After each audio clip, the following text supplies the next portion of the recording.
संकुलेई ग्राम पंचायत रे आम ओडिशा नवीन ओडिशा कार्यक्रम अनुष्ठित।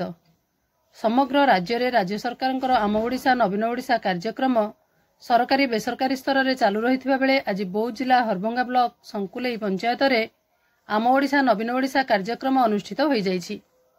एही कार्यक्रम मुख्य अतिथि हरभंगा ब्लॉक एबीडीओ सुभाष जानी, अन्यतम अतिथि डब्ल्यूओ विवेकानंद मिश्र, एपीओ हेमंत प्रधान, सरपंच सस्मिता छांद, समिति सभ्या रश्मिता महाकूड, पीओ जगदीश मल्लिक जोगदे विशेषकर आम ओडिशा नवीन ओडिशा कार्यक्रम रे राज्य सरकार लोकाभिमुखी योजना गुड़िक केमिति सीधा सड़क साधारण लोकों पाखरे पहुंची पारुछि ताहा उपरे आलोकपात करथिले।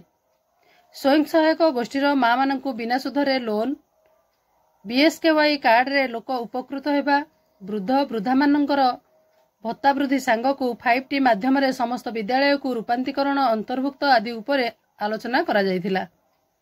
कार्यक्रम रे स्थानीय कलाकार मानक द्वारा लोकनृत्य सहित शबर, पतर सौरा, कृष्णगुरु नाम लोक मानकु बेस उत्साहित करथिला। राज्य सरकार सहरठू धरी ग्रामांचलर विकास दिगरे जो पदक्षेप और योजना प्रणयन करुछंती ताहा सरकारंकर महानता बोली ब्लॉक पदाधिकारी निजर अभिभाषण रे प्रकाश करथिले। उक्त कार्यक्रम रे सत्यवादी चाउलिया मंच परिचालना करथिबार देखिबाकू मिलिथिला। संकुलेई ग्राम पंचायत रे आम ओडिशा नवीन ओडिशा सचेतन शिविर आरंभ हो जाइए। आम विभिन्न पंचायत आम अंतर्गत विभिन्न गाँ नुआपड़ा, कमनाथपुर, ठेलिकाई, बिस्पाली, शंकरा जिते ग्राम 14टी वार्ड लोक मैंने एकत्रित होती आम पंचायत स्तर कलाकार भाई मैंने भी उपस्थित अच्छा कला प्रदर्शन करेंगे।